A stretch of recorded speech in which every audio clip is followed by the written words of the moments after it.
আমি যেহেতু বেসরকারি বিশ্ববিদ্যালয়ের আহ্বায়ক, সাথে সাথে আমার কাছে এই তথ্যটা আসে।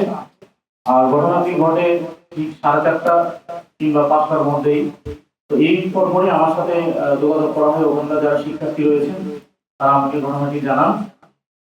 পরবর্তী আমাকে জানানোর সাথে সাথে আমি সেখানে সবার সাথে কানেক্ট যোগাযোগ করার চেষ্টা করি। ওখানে আমাদের যারা যারা শিক্ষার্থী আছেন, আমাদের প্রতিনিধি আছেন, বনানী থানার বৈষম্যবিরোধী ছাত্র আন্দোলন যারা আছেন এবং প্রাইমারি বিশ্ববিদ্যালয়ের শিক্ষার্থী যারা আছে, সকলের সাথে আমি যোগাযোগ করি। করার পরে আমি সকলকে জানাই, অবগত করি এবং তাকে যেন কি অবস্থায় আছে, মানে ওখানকার টোটাল ওভারঅল অবজারভেশনটা আমি জানি। জানার পর আমাকে বলা হয় সেই কুর্মিটোলা হসপিটালে তাকে নেওয়া হচ্ছে। ইভেন সেখানে আমাদের বৈষম্যবিরোধী ছাত্র আন্দোলনের ছেলেরাও ছিল ওকে সহযোগিতা করার জন্য, কারণ যেহেতু আমি কথা বলছি।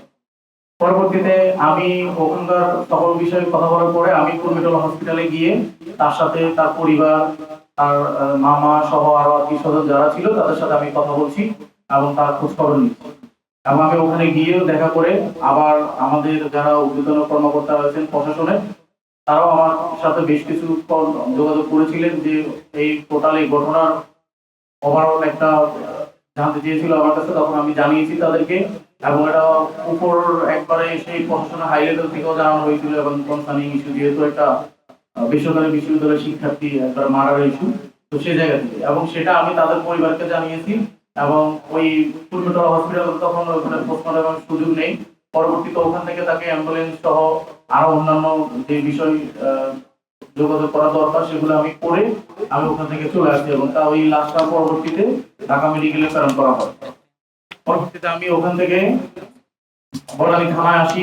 আমি আমাদের ওখানকার শিক্ষার্থী যারা রয়েছেন এবং বিসি প্রক্টর প্রাইমারি বিশ্ববিদ্যালয়ে যারা রয়েছেন ওনাদের সাথে আমি রেজিস্টার মেবি আমার সাথে দেখা হয়েছিল থানায়।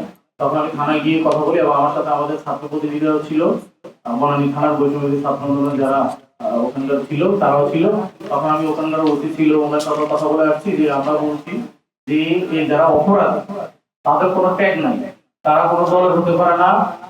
অপরাধী অপরাধী, সন্ত্রাসী সন্ত্রাসী, এবং কোন সন্ত্রাসী কর্মকাণ্ড বৈষম্যবিরোধী ছাত্র আন্দোলন সমর্থন করে না। আমি ওখানে আমাদের বিসি, তারপর হচ্ছে যে আমাদের বিসি স্যার ছিল এবং রেজিস্ট্রার স্যার প্রক্টর স্যার সকলকে জেনে, তারপর ওসি স্যারকে জেনে আমি এখান থেকে আমাদের যারা আরো বৈষম্যবিরোধী যারা ছিল আমি ওদেরকে জানিয়েছি এবং ওখানেও তাদের মামা ছিল, তার ভাই ছিল, ওই মেসেজটা তাদেরকেও আমি দিয়েছি এবং তারা আমার সাথে যোগাযোগ করছিল। লাস্ট আমি সারা রাত তাদের এই কেসটাকে ইস্যু করে আমরা কিন্তু ঘুমাইনি।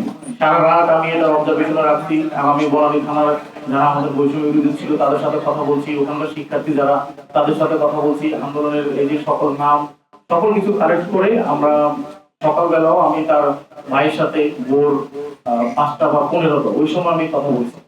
তো ওভারঅল এই অবজারভেশনটা আমার কাছে ছিল, এটা আমি বলেছি।